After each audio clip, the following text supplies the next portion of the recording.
नमस्कार आणि आजच्या कार्यक्रमात आपल्या सगळ्यांचं हार्दिक स्वागत. सद्गुरू श्री धुंडा महाराज आणि मातोश्री सौ कृष्णामाई यांच्या स्मृतिप्रित्यर्थ प्रवचनमाला आयोजित करण्यात आली आहे. त्याचा आजचा हा प्रथम दिवस आणि या पहिल्या दिवशी आपल्या सगळ्यांचं हार्दिक स्वागत. यंदाचं हे या प्रवचनमालेचं 10वं वर्ष आहे आणि यावर्षी आदरणीय चैतन्य महाराज देगलूरकर यांच्या वाणीचा अलभ्य लाभ आपण घेणार आहोत आणि त्यांच्या वाणीतून आपण साधू बोध झाला हरिपाठ या विषयावर 3 दिवसांची ही प्रवचन मालिका ऐकणार आहोत.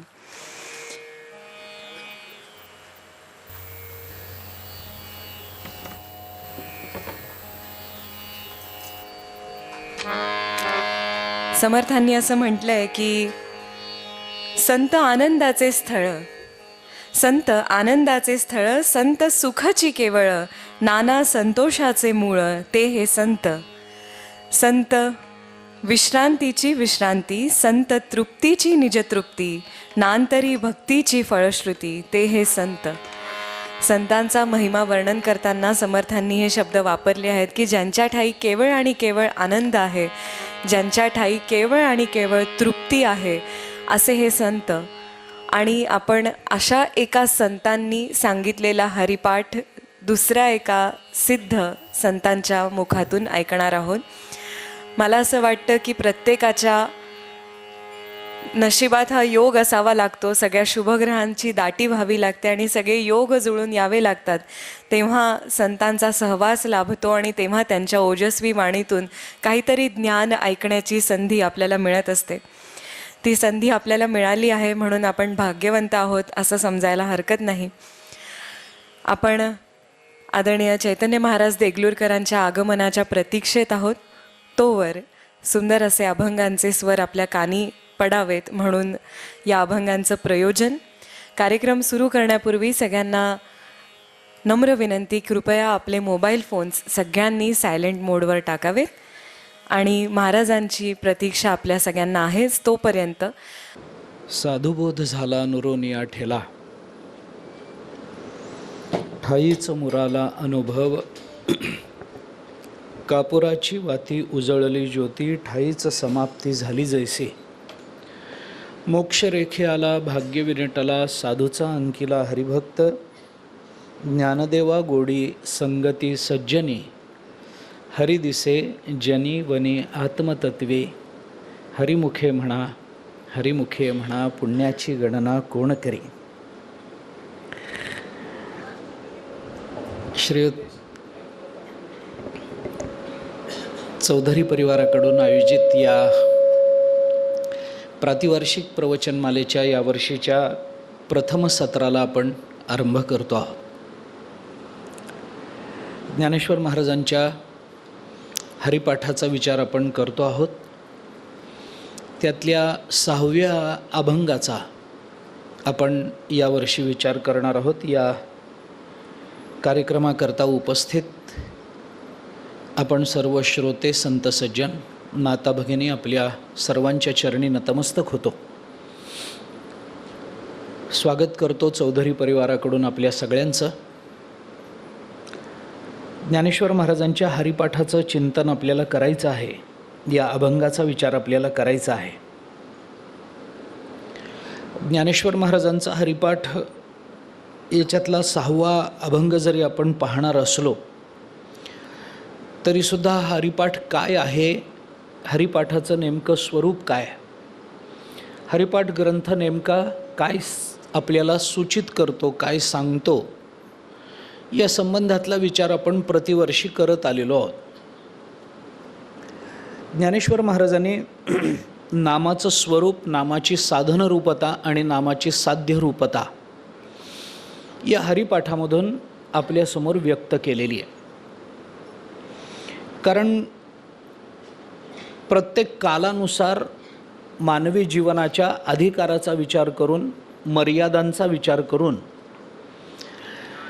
ज्या साधनांचा निर्देश शास्त्राकडून वेदापासून ते संत वाङ्मयापर्यंत सर्वांकडून केला गेला त्या संबंधामध्ये कलियुगामध्ये नामस्मरणाला विशेष महत्त्व दिसून येतं. प्रत्येक युगामध्ये एक स्वतंत्र साधन विशेषत्वानं सांगितलं गेलं, ज्याचा विचार श्रीमद भागवताच्या 12 स्कंधामध्ये परीक्षितेला उपदेश करत असताना भगवान शुकाचार्य बोलून दाखवतात. कृते यध्यायते विष्णुं त्रेतायाम यजतो मखै द्वापारे परिचर्यायाम कलौतद हरिकीर्तनात. प्रत्येक युगामध्ये एक स्वतंत्र साधन विशेषत्वानं सांगितलं गेलं. कृतयुगामध्ये ध्यानानं परमात्म्याची प्राप्ती, त्रेतायुगामध्ये यज्ञानं परमात्म्याची प्राप्ती, द्वापार युगामध्ये सेवेनं परमात्मा प्राप्ती आणि कलियुगामध्ये नामानं परमात्म्याची प्राप्ती. असं प्रत्येक एका युगानुसार एक एक साधन आणि त्या साधनेचं वैलक्षण्य हे सांगितलं गेलं. त्याच्यामध्ये कलियुगामध्ये नामस्मरणाला विशेष महत्त्व आहे असं म्हटलं आहे. बाकी त्याच्याच पुढे लगेचच बोलताना भगवान शुकाचार्यांनी हेही परीक्षितेला सांगितलं की कलेर दोषनिधे राजन अस्ति ह्यको महान गुणः कीर्तनादेव कृष्णस्य मुक्तसंगः परम व्रजेत. असा त्याला लागून पुढचा श्लोक येतो की कलियुग अनेक दोषांची खाण आहे, कलियुगामध्ये काय काय होणार आहे, कलियुग वाईट आहे वगैरे वगैरे हे नेहमी सांगितलं जातं. आपल्याला त्याची फारशी चर्चा करायची नाही आहे. परंतु कलियुग हे अनेक दोषांची खाण असली तरी कलियुगाचे म्हणून काही स्वतंत्र गुण आहेतच. प्रत्येक युगामध्ये गुणदोष असणार, कलियुगामध्ये दोषांची संख्या कदाचित जास्त असेल. कलियुगामध्ये काय काय होणार आहे, कसं कसं होणार आहे, लोक आत्मकेंद्री कसे होतील, अर्थकेंद्री कसे होतील, नातेसंबंधाचा विचार न करता स्वार्थ साधण्याचा प्रयत्न कसा होता वगैरे वगैरे हे संतांनी सांगितलं आहे. भागवतांनी 2 वेळेला भागवतामध्ये सांगितलेलं आहे. नामदेवरायांचे याच्यावर अभंग आपल्याला दिसून येतात. हे सगळंच आपल्याला मान्यही आहे. मान्य आहे म्हणण्यापेक्षा याचा आपल्याला अनुभवही आहे. आणि असं असताना हे कलियुग म्हणजे दोषांची खाण आहे वगैरे सांगितलं जातं. पण या कलियुगाचे म्हणून काही गुण सांगितले जातात. त्याच्यातला हा एक महत्त्वाचा गुण सांगितला गेला, कलेर दोषनिधे राजन. कलियुग हे दोषांची खाण आहे, दोषनिधी आहे कलियुग म्हणजे, मान्य आहे. पण या कलियुगाच्या ठिकाणी अस्ति एको महान गुणः. पण या कलियुगाच्या ठिकाणी एक अतिशय चांगला आणि महत्त्वाचा गुण आहे, कीर्तनादेव कृष्णस्य मुक्तसंगः परम व्रजेत. इथं बाकी काही साधना विशेषत्वाने मोक्षाकरता किंवा परमपदाच्या प्राप्तीकरता करावी लागत नाही. इथे भगवान श्रीकृष्णांच्या किंवा भगवंताच्या नामानेच आपल्याला सगळं काही प्राप्त होतं. हा कलियुगाचा एक विशेष गुण म्हणून सांगितला गेला.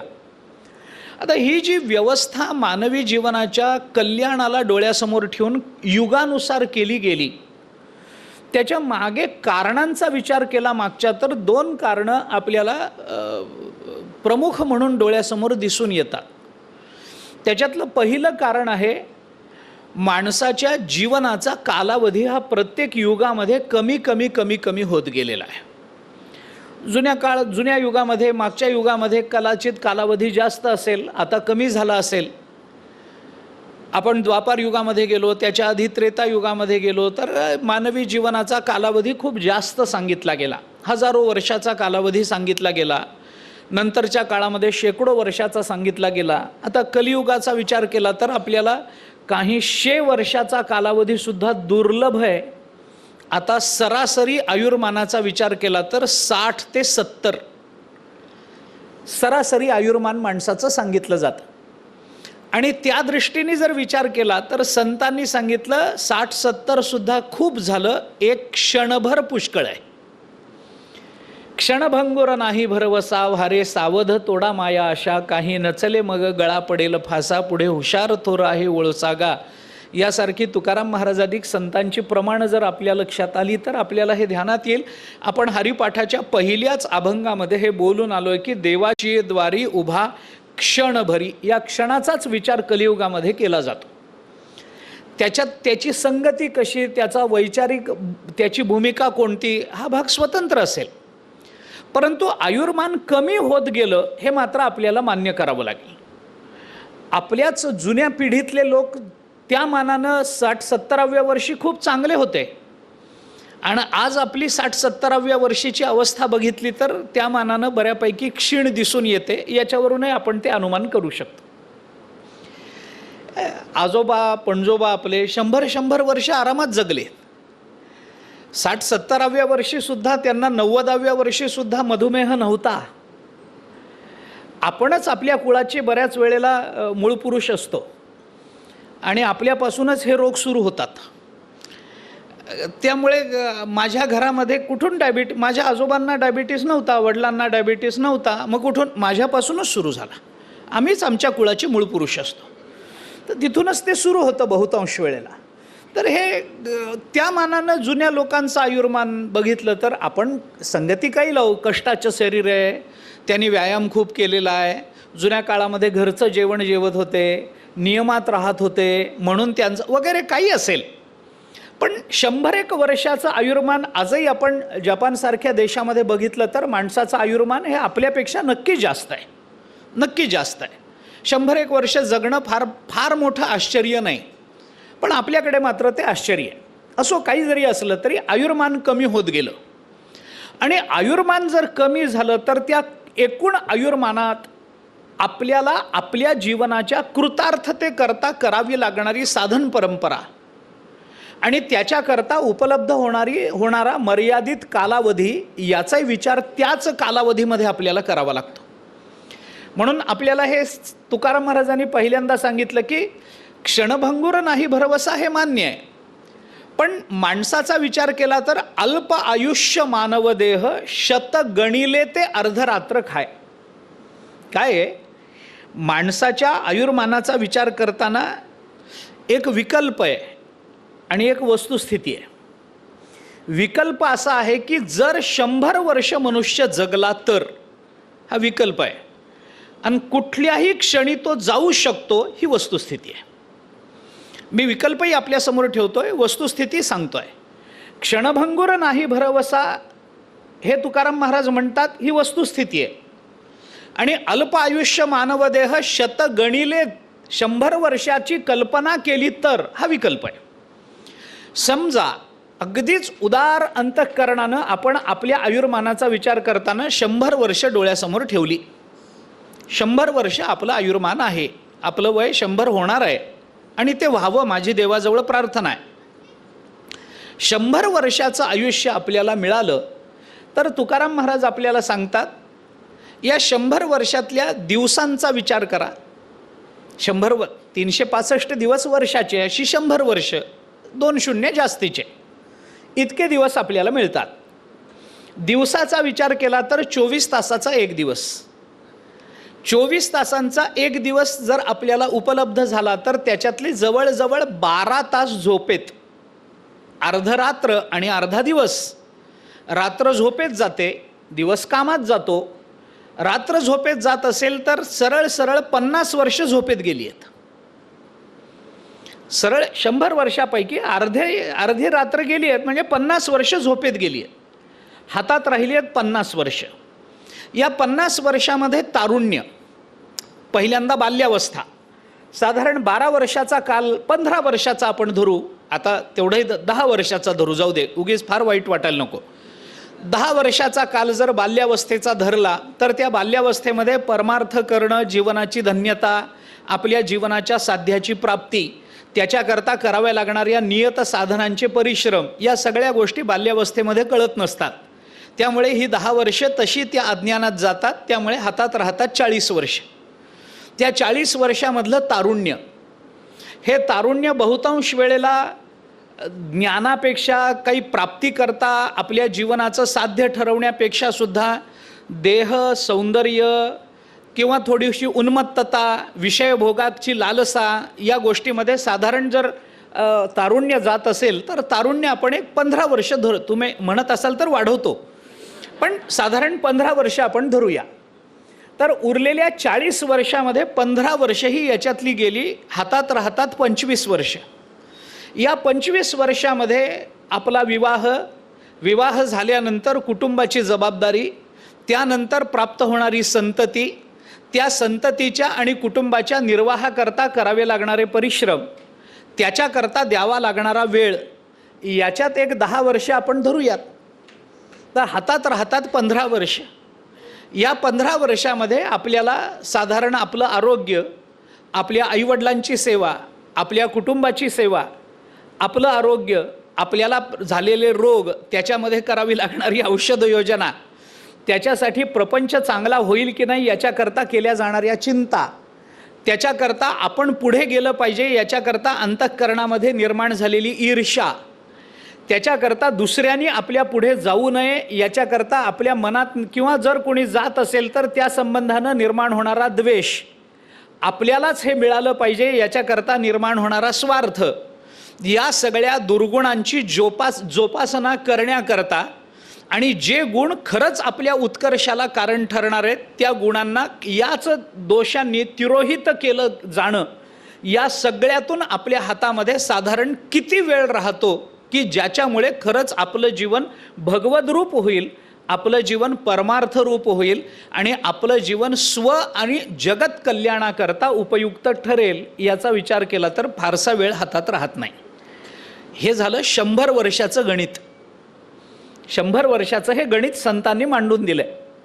मग आता एवढ्या सगळ्या ही सगळी धावाधाव करताना, एवढ्या सगळ्या धकाधकीच्या जीवनामध्ये आमच्या परमार्थाकरता, आमच्या अंतःकरणाच्या शुद्धीकरता, आमच्या मनशांतीकरता आणि आपल्याबरोबर आपल्या समाजाच्या, आपल्या आजूबाजूच्या लोकांच्या आणि आपल्या ज्या जगतामध्ये आपण राहतो त्या जगताच्या कल्याणाकरता आम्ही किती काळ देणार आहोत याचा विचार केला तर आपल्या हातामध्ये काळ राहत नाही.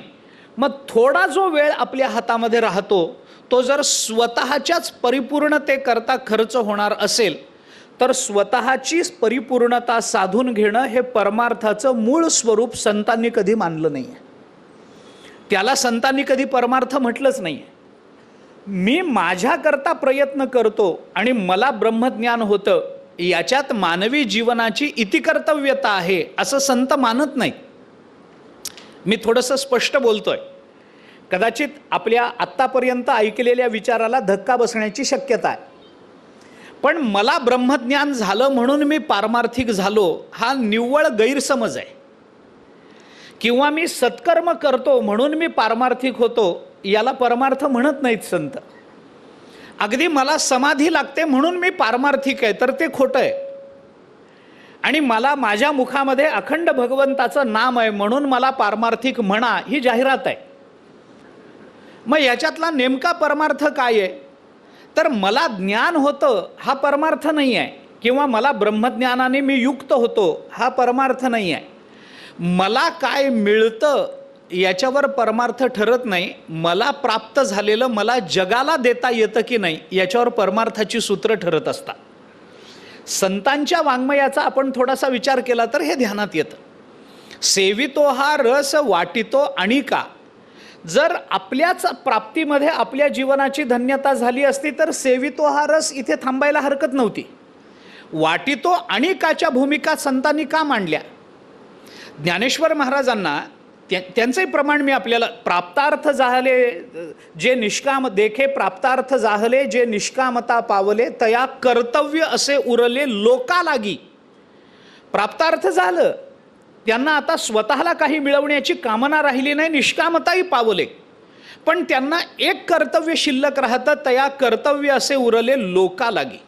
कारण आपल्याला जे मिळालेलं आहे आणि ज्याच्या प्राप्तीत आपल्या जीवनामध्ये निष्कामता आपल्याला प्राप्त झालेली आहे ते सूत्र लोकांकरता उपलब्ध करून देण्यामध्ये जर जीवनाची धन्यता असेल तर आपल्यापुरता आपला परमार्थ आणि आपला परमार्थ सिद्ध झाल्यानंतर जगत कल्याणार्थ केल्या जाणाऱ्या परमार्थाचा विचार केला तर याच्याकरता उपलब्ध असणारा कालावधी फारसा आपल्या हातात नाही हा विकल्प आहे.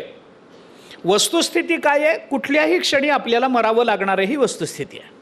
मी घाबरवत नाही आपल्याला, मी पुन्हा एकदा सांगतो, आपण घाबरावं अशी माझी इच्छा नाही आहे. पण संतांनी ज्या 2 भूमिका मांडल्या आहेत, कशा करता हे सगळं सांगतोय मी आपल्याला, की कलियुगामध्ये नामाला महत्त्व दिलं, कृतयुगामध्ये ध्यानाला महत्त्व दिलं, त्रेतायुगामध्ये यज्ञाला महत्त्व दिलं, द्वापार युगामध्ये सेवेला महत्त्व दिलं आणि कलियुगामध्ये नामाला महत्त्व दिलं. हे का दिलं तर माणसाचं आयुर्मान आणि त्या मर्यादित आयुर्मानामध्ये स्वजीवनाच्या धन्यतेकरता केल्या जाणाऱ्या साधनांच्या प्रयत्नशीलतेकरता उपलब्ध होणारा कालावधी यांची संगती लागत नाही, याच्याकरता म्हणून मी सांगतो. कृतयुगामध्ये हे लागत होतं, कारण आयुर्मान भरपूर होतं. त्यामुळे ध्यान करा, वेळ भरपूर आहे तुमच्या हातामध्ये, त्याचा विचार करू नका, भरपूर वेळ आहे. मग जुन्या काळामध्ये 60,000 वर्षांची तपश्चर्या झाली, 50,000 वर्षांची तपश्चर्या झाली, 1,00,000 वर्षाची तपश्चर्या झाली. ही उदाहरणं आपल्याला पुराणादिकातून दिसून येतात. जडभरताचं वर्णन भागवतामध्ये आलंय. 1,00,00,000 वर्ष जडभरताने राज्य केल्याचं वर्णन भागवताने केलं. मग एवढा कालावधी कसा काय, तर त्याची उत्तर भागवत देत नाही. एवढी वर्ष कसे काय जगले, माणसाच्या समोर हे प्रश्न निर्माण होतात. 1,00,00,000 वर्ष म्हणजे काय झालं, एवढं कुठं आयुर्मान असतं का? दुर्दैवाने होतं काय, बऱ्याच वेळेला या सगळ्या संकल्पनांकडे मनुष्य नेहमी स्वतःच्या चष्म्यातून आणि स्वतःच्या परिप्रेक्ष्यातून बघत असतो.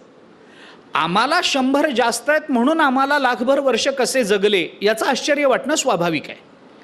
पण याच कलियुगाच्या सुरुवातीला ज्या वेळेला ज्ञानेश्वर महाराजांचा अवतार झाला, त्यावेळेला चांगदेव 1400 वर्ष जगल्याचं वर्णन आपण चवीनं सांगतोच की, आणि ऐकतो पण की 14 वेळेला त्यांनी त्या मृत्यूला परतून लावलं, आणि 14 वेळेला परतून लावलं म्हणून जर ते 100 वर्ष असे जर मानले तर 1400 वर्ष म्हणजे प्रत्येक वेळेला चांगदेव 100 वर्ष जगलेत हे आपण मान्य करतो.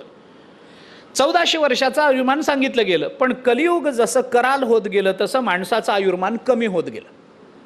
त्यामुळे कमीत कमी कालावधीमध्ये आपल्याला आपल्या जीवनाची धन्यता करून घ्यायची असेल तर या कालाला अनुसरून एकच साधन प्राप्त होऊ शकतं, ते नाम. कारण ते अत्यंत कमी कालामध्ये उच्चारलं जाऊ शकतं, अत्यंत कमी कालामध्ये. राम एवढा एक शब्द उच्चारायला फार काळ जावा लागत नाही.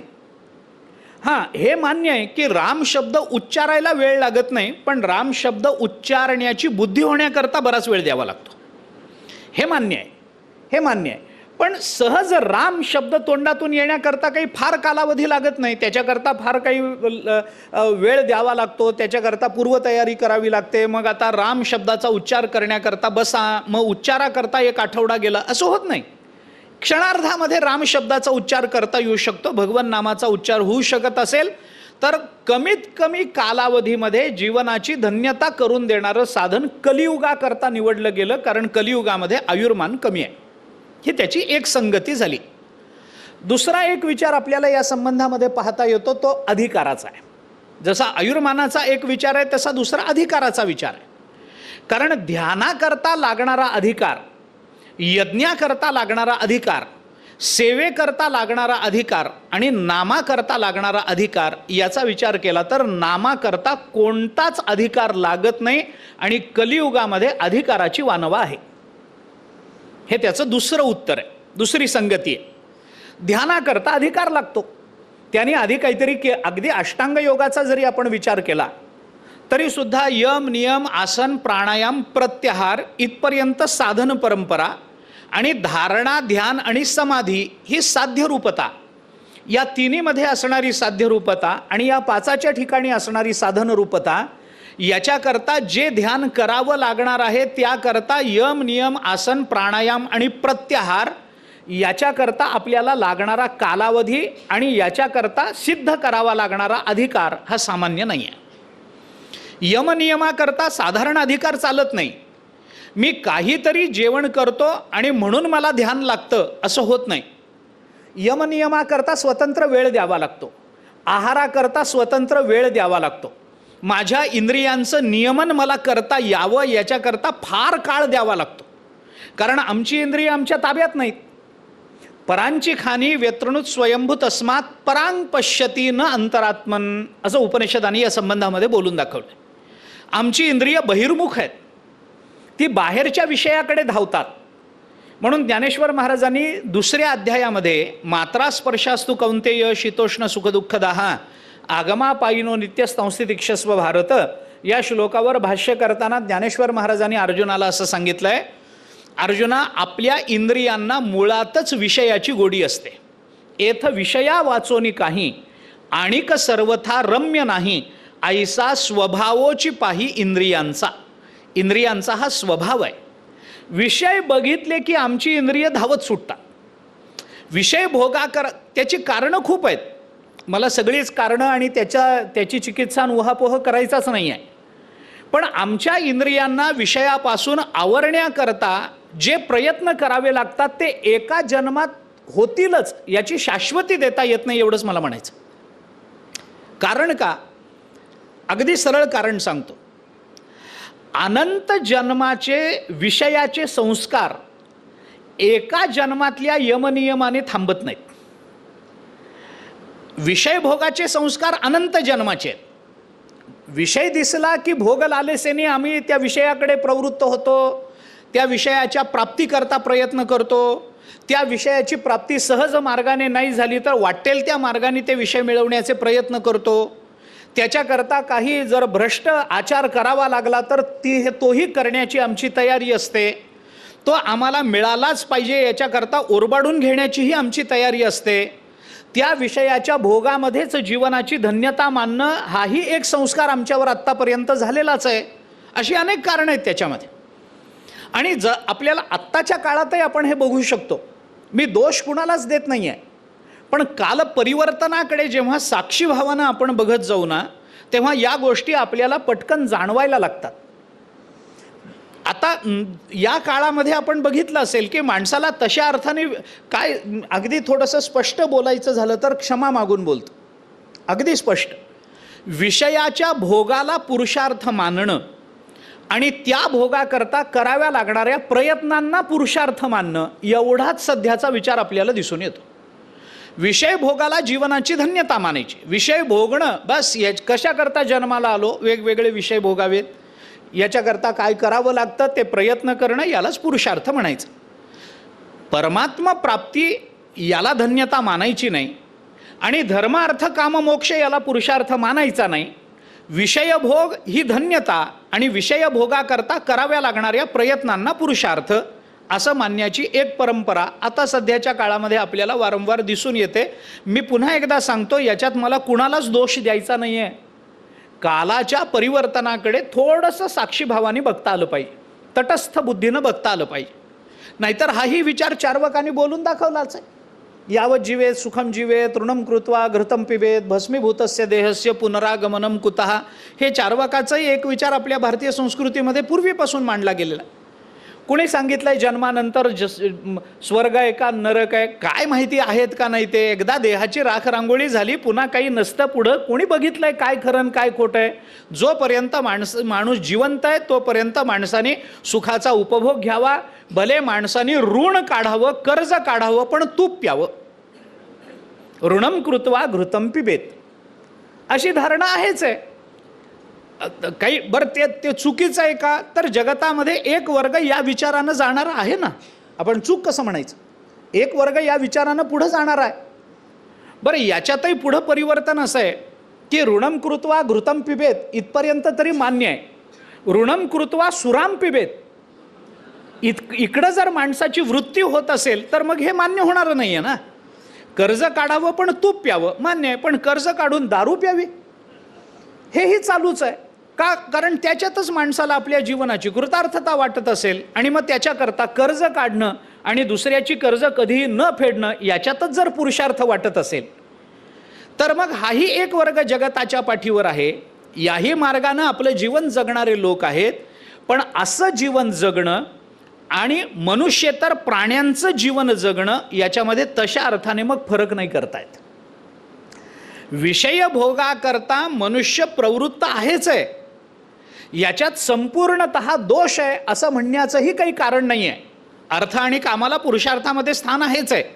परंतु आमची इंद्रिय विषयाकडे धावत जातात. अनंत जन्माच्या विषयाच्या भोगाचे संस्कार आम्हाला एका जन्मामध्ये एका हरिपाठावरच्या प्रवचनानं आध्यात्मिक बनवत नाहीत. जरा स्पष्ट बोलायचं झालं तर त्याच्याने एकदम सगळं मागचं पुसलं जाणार नाही. मग त्याच्याकरता ते हळूहळू हळूहळू प्रयत्न करून दूर करावं लागतं. कारण हे संस्कार दृढ झालेले आहेत, ते एका क्षणात निवृत्त होणारे नाही आहेत. त्याच्याकरता प्रयत्नशीलता लागते. मग ध्यानाकरता मी कशाकरता हे बोलत होतो, ध्यानाकरता ज्या यमनियमाची अपेक्षा असते ते यमनियम एका जन्मामध्ये सिद्ध होणारे नाही आहेत. त्याच्याकरता द्यावा लागणारा कालावधी खूप मोठा आहे. बरं, तेवढं करून आसन आसनाचं आम्हाला ध्यान करायचं आहे, तर आसन निवडलं पाहिजे. मग ते आसन कसं असावं, ते आसन कसं नसावं. नात्युच्छ्रितम नातिनीचम चैलाजिन कुशोत्तरम हे 6व्या अध्यायामध्ये भगवंतांनी बोलून दाखवलं आहे. ते कसं असावं, मग तिथं बसावं, तत्रैकाग्रम मनः कृत्वा वगैरे वगैरे हे सगळं भगवंतांनी 6व्या अध्यायामध्ये बोलून दाखवलं आहे, क्रमानं बोलून दाखवलं आहे अर्जुनाला. मग याच्याकरता आसन निवडलं पाहिजे. आता ते आसन सिद्ध करायचं, त्याच्याकरता द्यावा लागणारा वेळ नाही. ज्या गादीवर आम्ही झोपलो त्याच गादीवर उठून बसून नाक धरून प्राणायाम करून चालत नाही. त्याच्याकरता आम्हाला स्वतंत्र आसन निवडलं पाहिजे. त्या आसनामध्ये आम्ही सुखासनात आम्हाला बसता आलं पाहिजे. आमचं शरीर काय होतं, बऱ्याच वेळेला ध्यानाला बसल्यानंतर आमचं शरीरच आम्हाला सांगतं की तुझं ध्यान योग्य चालू नाही आहे. कारण ते शरीर, जोपर्यंत शरीर आपल्या अस्तित्वाची जाणीव करून देत आहे तोपर्यंत कोणतंही साधन आमच्या जीवनात प्रामाणिक नाही, हे त्याचे संकेत असतात. शरीर जोपर्यंत आपल्या अस्तित्वाची जाणीव करून देत आहे तोपर्यंत साधन प्रामाणिक नाही आहे. साधनाची प्रामाणिकता त्याच वेळेला सिद्ध होईल ज्या वेळेला आम्हाला आमच्या शरीराचा विसर पडायला लागेल, तर ते साधन प्रामाणिक म्हणता येईल. आणि या दृष्टीने जर विचार केला तर आमचं आसन म्हणजे यम नियम आसन प्राणायाम आता याच्याबद्दल तर मी बोलतच नाही, कारण हा फार तसं म्हटलं तर संवेदनशील विषय. प्राणायाम कसा करावा, काय करावा, तो सगर्भ असावा की अगर्भ असावा, तो कसा करू नये, या संबंधात पुष्कळ चिंतन आहे, पुष्कळ विचार आहे. पातंजली योगसूत्रावरती व्यास महर्षींचं एक भाष्य आहे. वर या गुरुजी, आपण वर आला तरीच बस, खुर्ची आहे, कुठेही बसू शकता. श्री